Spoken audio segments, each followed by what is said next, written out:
I'd like to welcome everyone to today's session and introduce you to Frank and Andy from the DEA. They are part of community outreach for the DEA of Philadelphia. They have a lot of information and resources to share with you, so sit back, make sure you're ready to learn a lot of different stuff. Frank, Andy? Nancy, can everyone see the PowerPoint? It We is good, up on the Nancy? screen. It is up on Okay, the great. screen, yes. Wonderful. First, I want to start off by saying thank you to Nancy and for all of you for spending time with us today. Andy and I work with community outreach for the Drug Enforcement Administration, Philadelphia. As you probably know, DEA is a federal law enforcement, but what Andy and I focus in on is community outreach, specifically drug prevention education. And our primary target is our youth within our communities. So you, as you can imagine, are a very, very important audience for us to speak with. And we have spoken with Philadelphia teachers in the past, and we've really formed a lot of great partnerships and relationships with the opportunity of being able to speak to the kids and talk about drug prevention education. As a short background, I have been with DEA since 2010. I'm a civilian, I'm not an agent. And like I said, I work with community outreach. Andy, my partner in community outreach, Andrew Eisman, he is a former supervisory special agent. So he brings with it a little bit of a different perspective. So we're going to get started. We hope to share with you information about DEA, our background, what we do. Also share with you some of the sobering statistics when it comes to how many people we're losing to substance use disorder. Also talk about kids and the development of the brain and the impact that substances have on their development. And then also some information about counterfeit pills or fake pills, which really are flooding the streets of our city and our nation with deadly results. And lastly, we'll share with you some of the prevention initiatives that we have coming up that we would like perhaps to partner with you. So I'll let Andy start with some disclaimers. Yeah, some housekeeping stuff just to get out of the way for everyone. The contents of this document do not have the force and effect of law, are not meant to bind the public or DEA in any way.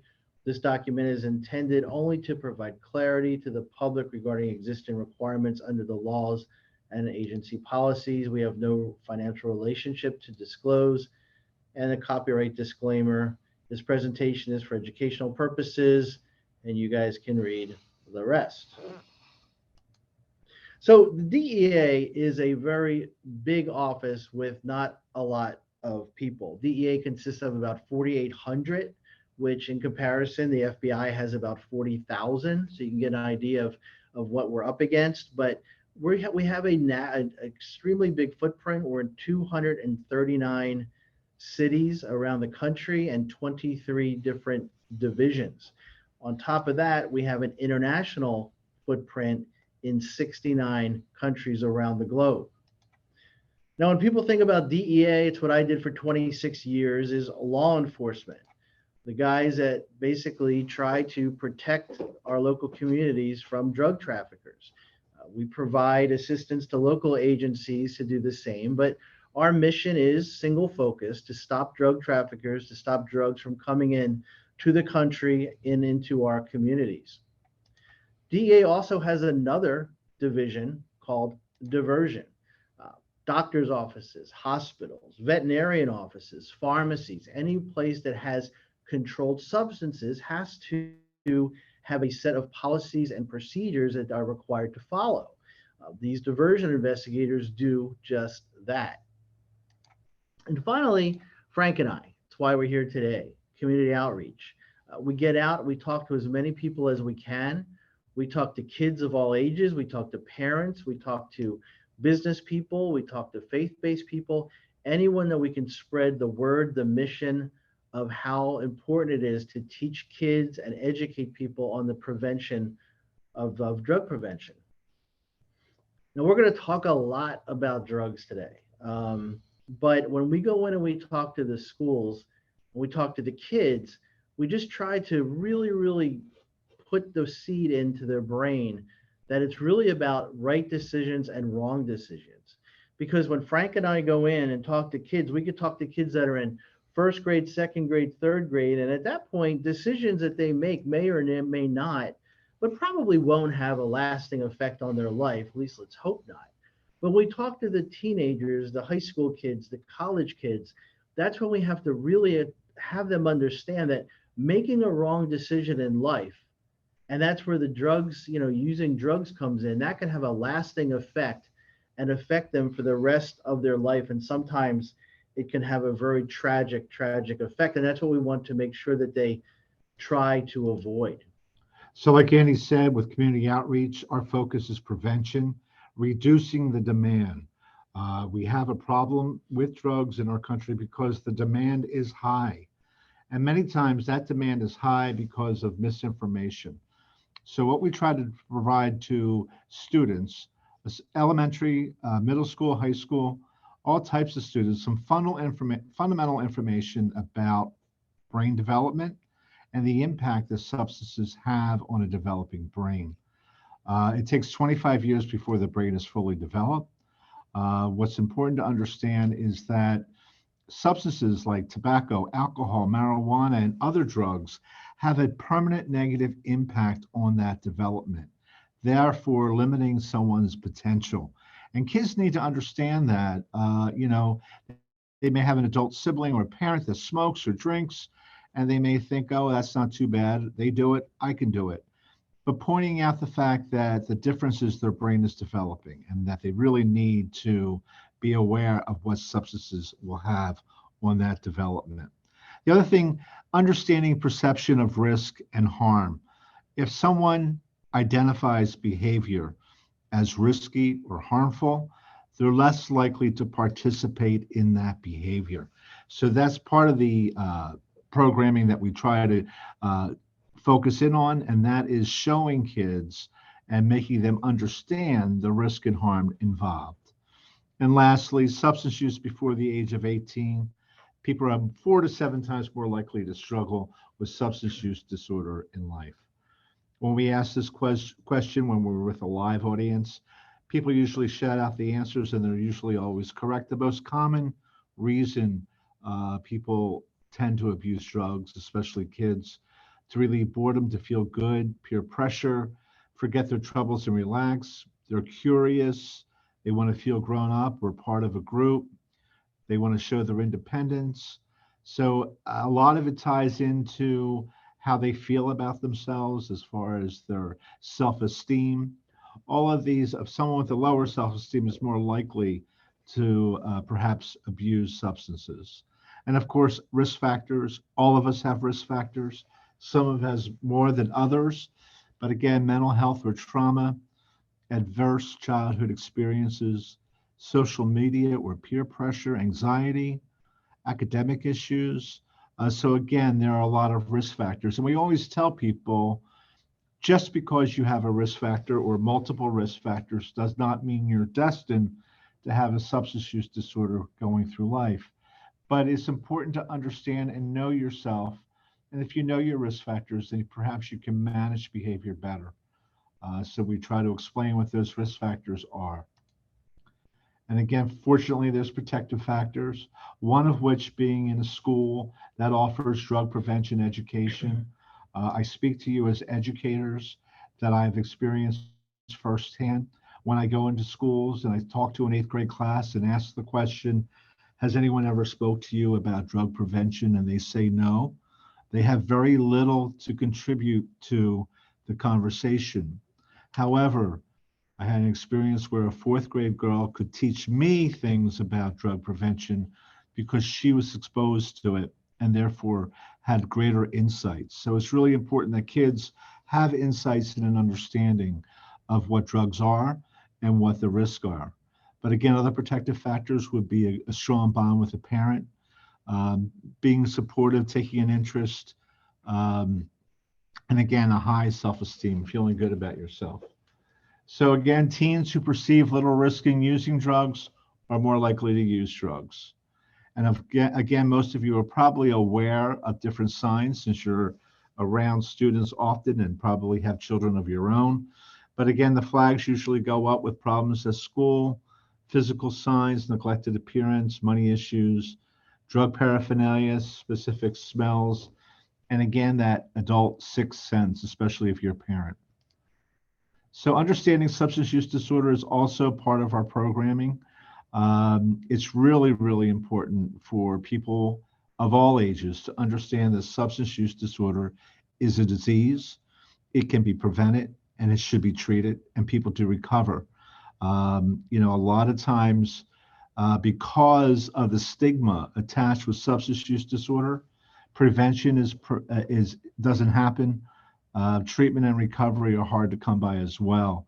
So I think we've come a long way in the last few years in understanding what substance use disorder is. But again, we need to continue because again, if you look at it as a disease of which it is a preventable disease, and that's what we try to stress and relate to our audiences. And just to give you a brief summary of addiction or substance use disorder. Typically, it may start as casual experimentation with many drugs, whether that be tobacco or alcohol or marijuana. Quickly, a dependence develops, and then people realize when they try to stop or change the behavior, withdrawal symptoms may come in. They may also notice that tolerance increases. A lot of times with vaping, for example, the level of nicotine is so high that the tolerance is very, very high within the individual. So a lot of the products, whether that's vaping items that contain nicotine or marijuana, for example, the addictive nature or the element that gets you high or takes the edge off or whatever is much higher than it used to be. And then we fall into addiction where you're really dependent on it. And that addiction starts impacting different areas of your life, relationships, family, finances. And then again, the stigma. A lot of times people are ashamed. They're slow to admit they may have a problem and slow to try to seek help. But again, treatment, recovery, and relapse with an opioid, for example, relapse is very often the case, which is very, very difficult because I have heard stories of people being clean or free, opioid free for 3 years. And one day, for whatever reason, they relapse and they're back on a very difficult track. So the last few years, there's been a lot of challenges. A lot of things have changed. When I started my outreach, the primary focus at that point was prescription opioids and the growing dependence on prescription opioids. And then things changed, prescribing practices changed, the availability changed. So people who had an issue with a prescription opioid ended up turning towards heroin, which would be a street opioid that was cheaper and very easily accessed. Very shortly after that, fentanyl started to appear in a lot of the drugs, a lot mixed in with a lot of the heroin. And now what we're looking at is fentanyl in the form of a pill that are made to look like the real prescription drug. And we'll get into that in a few minutes. But I guess my point is that it's constantly changing. The landscape is constantly changing. In the last few years, that change has become rapid and therefore very concerning. There was always an epidemic with drug overdoses throughout the pandemic. And through that pandemic, different ways, new drugs, new challenges arose. People started to really go to the social websites, the internet, to get drugs, to buy and to sell drugs. So it's important that with all these changes that we've all encountered as a result of COVID, prevention still is super important for us to try to focus in on. And there's numerous different types of street drugs. We'll share with you resources towards the end of the presentation where you can look up different drugs and find out details of what the impact is, et cetera, on an individual. And just so understand that usually with kids, the first drugs that they're exposed to, which you probably know, alcohol, tobacco, marijuana in edible forms, especially. And this is what's going on in many of the schools. Some of the headlines that we're seeing now is about marijuana, and when we talk to the different parent groups, they're like, well, why is that? Is marijuana dangerous? If it's, what's causing this now? And these are kind of some of the headlines that we're seeing more and more. It's because the reactive chemical in marijuana, THC, has changed a bit over the years. Back when I was a kid and Frank was a kid, people would smoke marijuana, and the marijuana back then was 4%. That was the strength of marijuana. And now we're seeing with the opioid or the marijuana oils and the stuff that's being sold, we're looking at 95% as far as a strength of the different types of marijuana and the delivery methods, including vaping. Very briefly on vaping, the risk of vaping and then kids progressing to cigarettes is about 4 times. So a kid that's vaping has a 4 times more of a chance to start smoking. And among the younger kids, 12 to 15-year-olds that consider low risk for smoking, vaping is associated with a 9 times increase. And a lot of that has to do with what Frank and I will kind of like be a reoccurring theme of this presentation is perception of harm.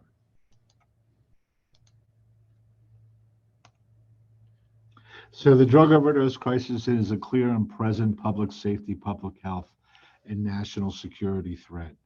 I'm going to share with you some numbers, and I know that you guys probably get hit with data all the time, but I really want you to pay attention and try to really feel what these numbers represent. This is for the year 2020, almost 2 years ago. We lost 93,331 people. That's 256 a day. Imagine an airplane crashing every day with everyone on board being killed, 256 people. If that happened daily, then we would probably shut down the airspace and try to figure out what was going on, why were we losing so many people each day. In Pennsylvania, we lost over 5,000. In Philadelphia alone, over 1,200 or 3 people per day. And unfortunately, that number, as you can see, is rising. It's going in the wrong direction. We're over 100,000 in 2021. I think it's closer to 108,000 people that we lost. So that's 290 people a day. And that's primarily from synthetic opioids or man-made opioids and stimulants. Overdose deaths, 28% involved psychostimulants, and the rest involved synthetic opioids, specifically, primarily fentanyl. So the question is this affecting our kids? I have a short video. Hopefully you guys can hear it. Maybe not. I don't think you'll be able to hear it. But basically, this video just shows over the past 7 years how the drug overdose has affected our kids, and teen overdose deaths have been rapidly rising, even though their drug use has hit an all-time low. And that is happening because the drugs that they are ingesting are becoming more and more dangerous, deadly, in fact. Adolescent overdose deaths in the United States more than doubled in the last 10 years. And in 2021, fentanyl was involved in almost 80% of adolescent overdose or poisoning deaths. The drug fentanyl, that is what we're talking about, is 50 times more powerful than heroin. It's a drug trafficker's dream. It is extremely easy to produce and easy to smuggle. The good news, kids are 50% less likely to use drugs when they hear about the dangers in drugs from their parents. That's a good thing. However, only 22% of the kids that have been talked to report having their parents talk about the misuse of prescription drugs. And that's very important because the misuse of prescription drugs kind of falls into what we're seeing today. Talk a little bit about our One Pill Can Kill DEA initiative. It's extremely, extremely important. DEA doesn't often put out a public service or a public safety announcement. They do it very rarely. However, this was something that they did because it was needed. We'll talk a little about Yeah, with the One Pill Can Kill initiative, I was telling Nancy I'm going to share with her some of the flyers that we have, and we encourage you to share that with anyone you can in the community, parents, students, fellow teachers. It just gives you concise information about what we're trying to alert you to. But the sad reality to all of this discussion again are the people that we've lost as a result of substance use disorder. And back in June of this year, DEA headquarters held what they call a family summit, and parents who have lost children to fentanyl overdoses or other overdoses were invited. And that wall there has grown tremendously, but in short, it's faces of the individuals that we've lost to fentanyl poisoning. And fentanyl has become the number one cause of death for those between the ages of 18 and 45. And in speaking with many of these parents, they would report that their kid did not have what a traditional active addiction would look like, that they took a pill at a party, they thought they were ordering Xanax offline, all of these different horrific stories, and left them without their child. So again, it brings a very emotional aspect to this problem. When I speak to parents face to face and I hear their heartbreak and their story, as a father and a grandfather myself, I could not imagine their pain.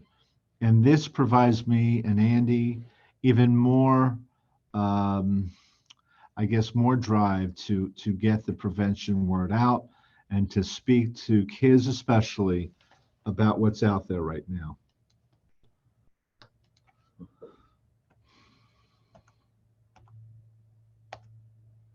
And we're locked up. We're locked.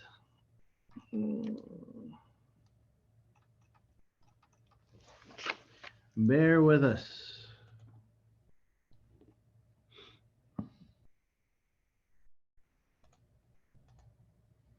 There we go. Okay, so here's sort of what we're talking about. The pills that are out there, they're very hard to distinguish as far as what is real and what is fake. So take a guess now as to which set, the top set or the bottom set, that you think look legit. And then we'll show you which ones are real and which ones are not. Real quick, show of hands, how many people think the top, and bottom?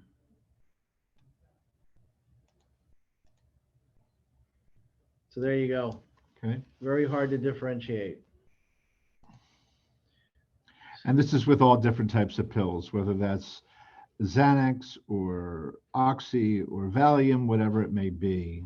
They have pill presses and the dyes, the imprints to make it look very, very authentic. The difference is, this is what you're looking at here is a sterile pharmaceutical fentanyl laboratory where medical grade fentanyl is produced and sent to the hospitals where it is definitely needed. And the problem is the drugs, the fake drugs that are being produced are produced in a slightly less sterile environment.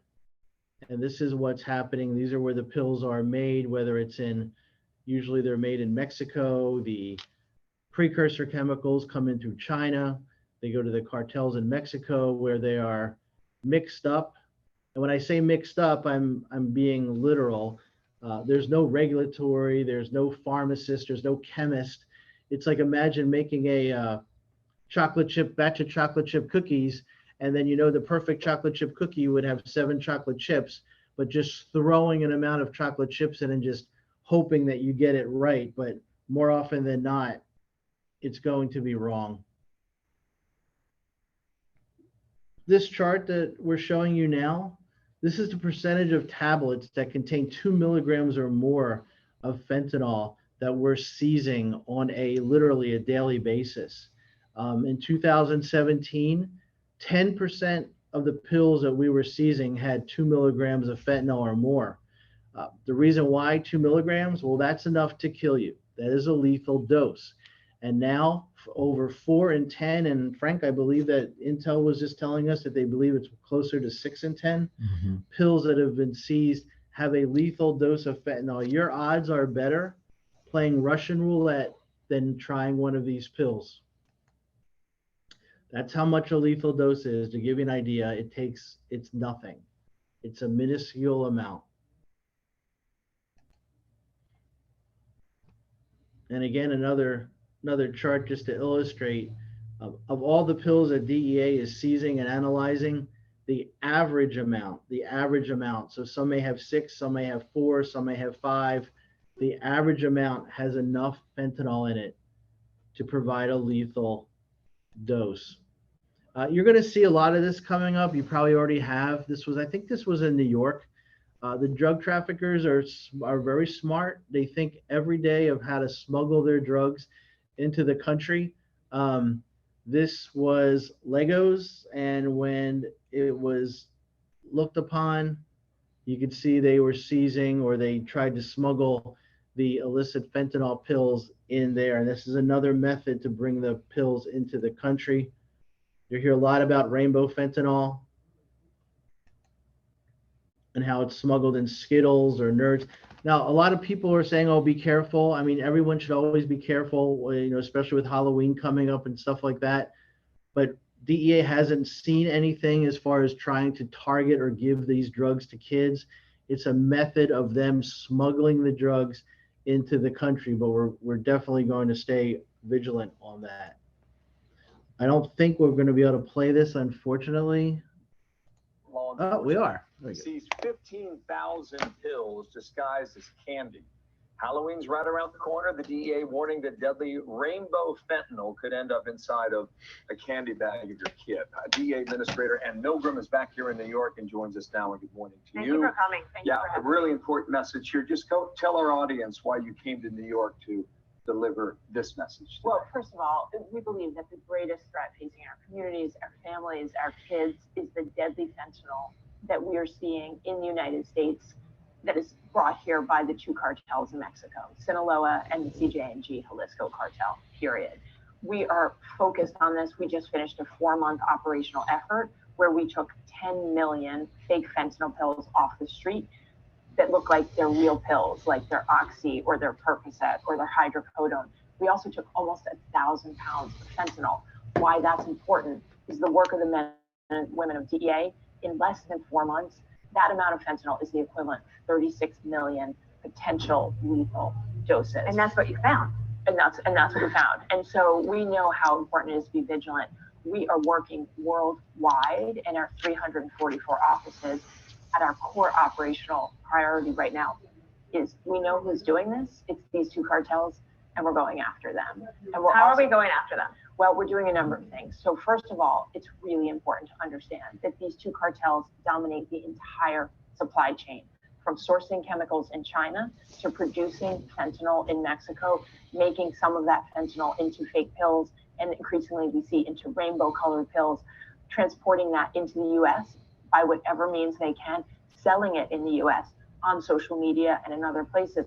And then they're also responsible for the illicit finance, for getting their profits back from the United States to Mexico and to China. And so we've created 2 counter threat teams, one on Sinaloa, one on CJ&G, working worldwide, agents, intelligence analysts, data scientists, and we're targeting the entire network.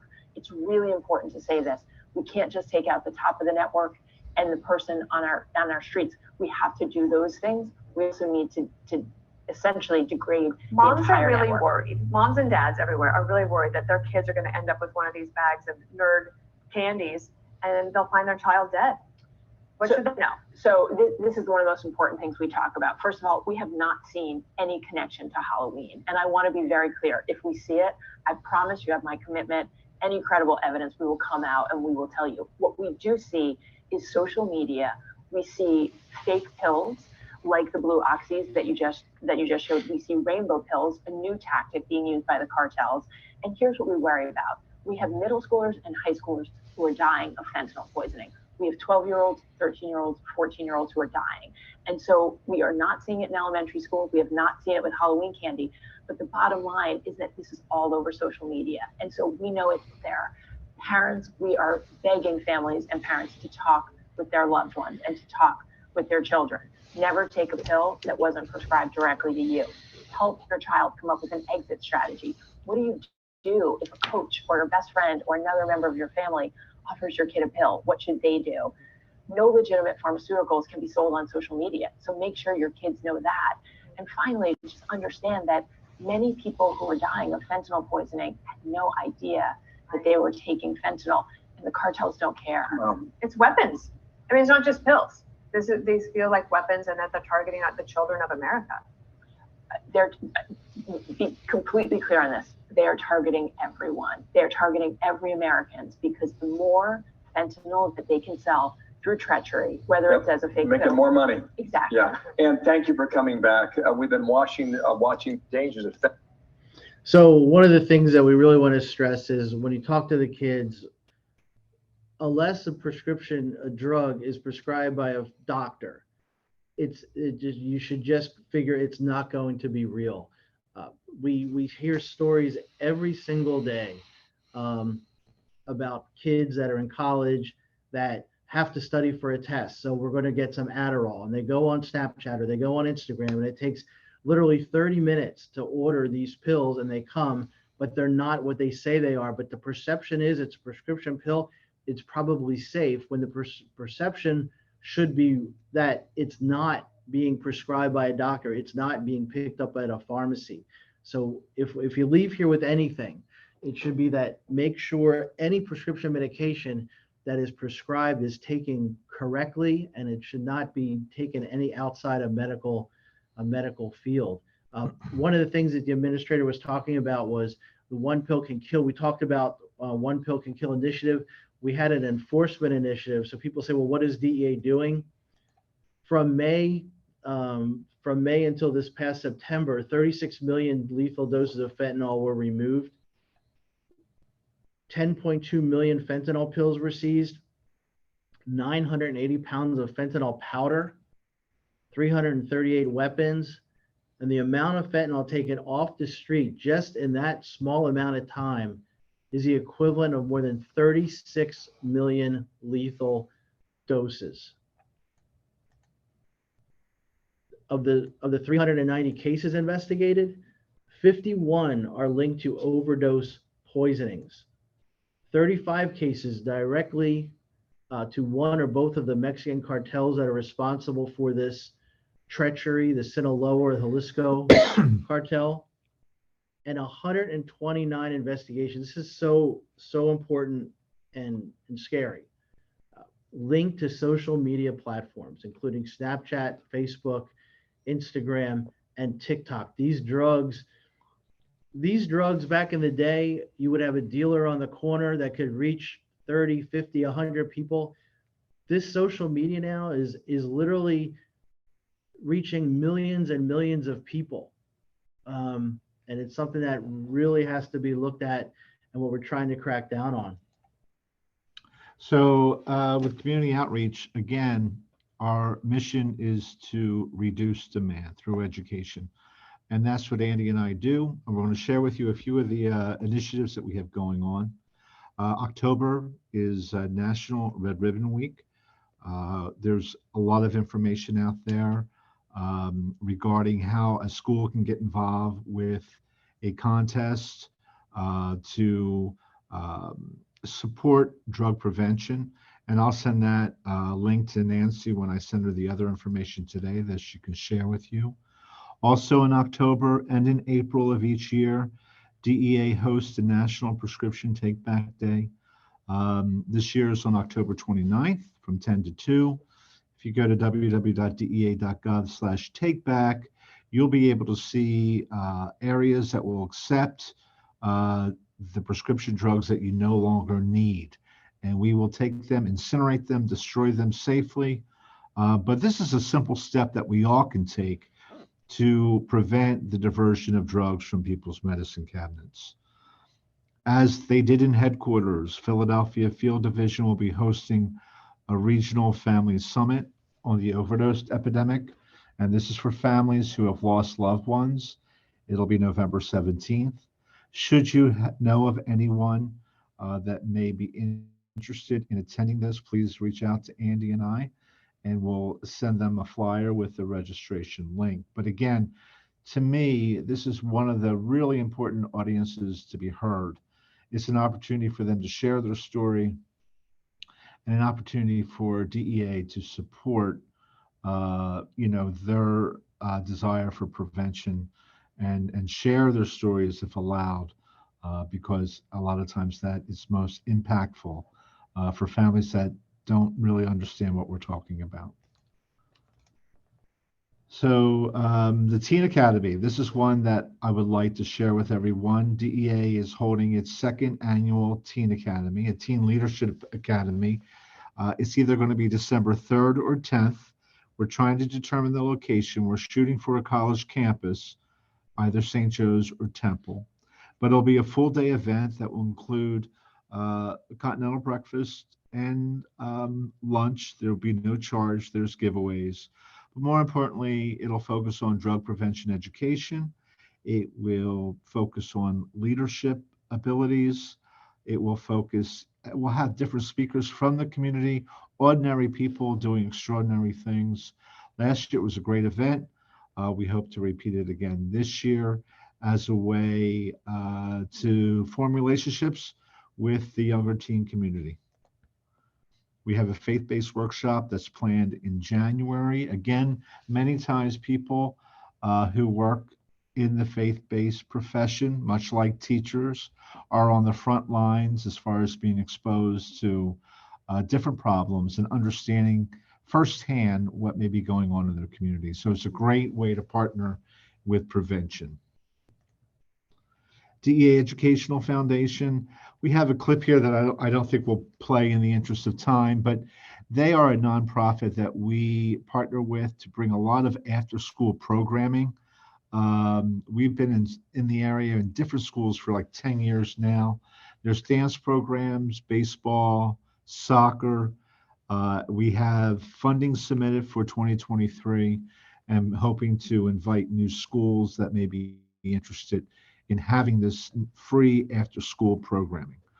So again, you'll have our contact information if we can help you on that front as well. Some of the resources that we have, in talking to Nancy, she spoke about the Operation Prevention. That is a DEA resource that we partnered with Discovery Education. We back it up. We believe it's a great step for teachers or parents to start the conversation with drug prevention education. And what basically it takes are, I think, 7 different types of drugs and puts it in a format that would be understandable for an elementary, middle, or high school student.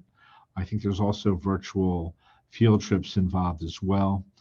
Get Smart About Drugs is a great resource for caregivers, parents, teachers. Gives you an understanding of what the different drugs are, what the signs of abuse are, etc. Just Think Twice is something that you can offer your students that are middle and high school. It gives peer perspectives on the topic. And then Campus Drug Prevention is something that we utilize for our college campuses. So this is our contact information. Again, our emails, our phone numbers, feel free to reach out if we can do anything, whether that be a presentation, we do live, but mostly virtual. We also are available to supply you with additional prevention material, whatever you may need. But we are a resource to take advantage of for sure. And like I said Earlier, we have partnered with the Philadelphia School District and their teachers, and we've really had a great opportunity to connect with a lot of the kids. So I know that we have the 2:15. I think that leaves us with about 10 minutes to answer any questions that you may have.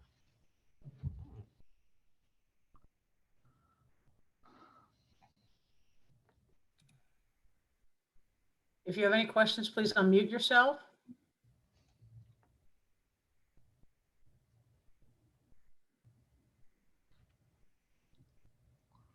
Does anyone have any questions about what's already been presented or about any of the resources that are available? Hi, would it be possible to get a copy of that PowerPoint? Because there was a lot of good stuff that I put on like 16 Post-its, and I'm sure I'm going to mess that up. Unfortunately, no, that we can't. That's just DA regulations. We can't do that. But is there something printed with most of that information on it? Because that was some great stuff. No, we can get you the One Pill Can Kill. We can get you some literature on that. And then if there's anything particular, just email us and we'll get you what we can. Excellent. I appreciate that. Thank you so much. I enjoyed this. This was a really informative for me. Thank you. Thank you. Thank you. And Nancy, what we send you, you'll be able to send out to the participants, right? That's correct. Okay, and I'll email that to you this afternoon.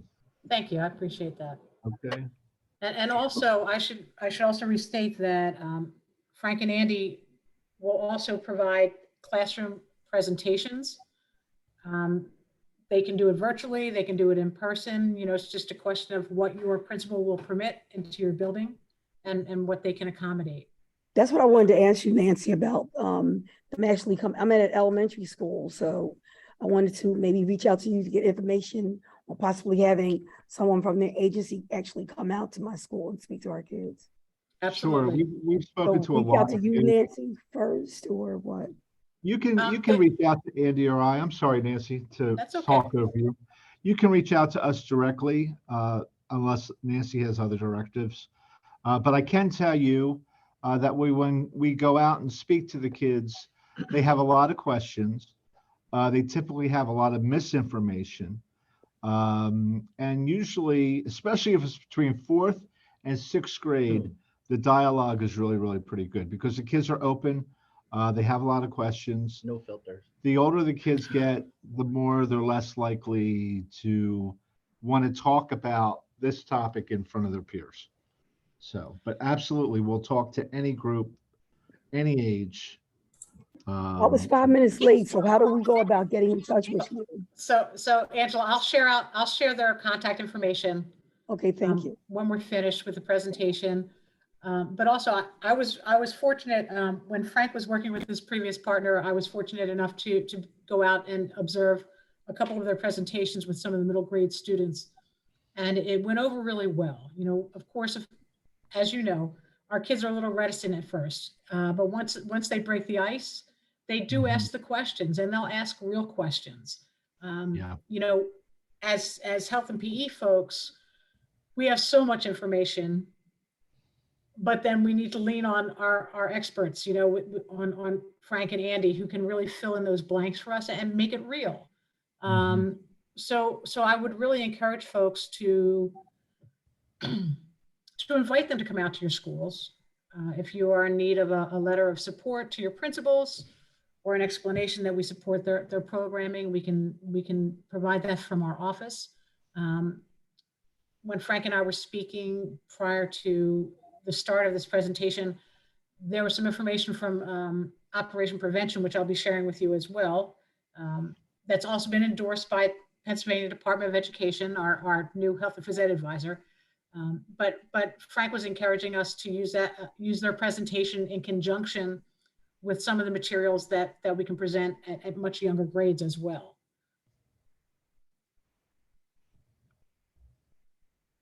Anybody else, any thoughts, concerns, questions? Yes, I just want to find out about churches. Is there a presentation that would be done in that environment?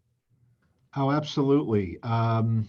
We have gone out before in the church environment, and we're planning a faith-based conference in January. And we find it's just very effective because, again, like teachers, those in the clergy are very much on the front lines and know the specific needs of their community. So we are there to present to an adult church group. We've done Bible classes with younger kids. So we've done a lot of different things with the faith-based community. Awesome. Thank you so much. Sure, sure. Anyone else? Is anyone in a school that's in a neighborhood that has a high drug use rate? Many of us probably. Joe, I see you waving your hand too, right? Angela? Yeah, a number of you, yeah. You know, it really, it changes the way a lot of our kids look at things when they hear from folks other than us. Mm-hmm. You know, it's great to bring in the voices that can help reiterate what we're saying and the messaging, but also can provide those numbers, that direct information, that direct knowledge that we don't really have. So I would encourage you to take advantage of the opportunity that's being presented by Andy and Frank. I'm actually going to stop the recording right now. Give me a second.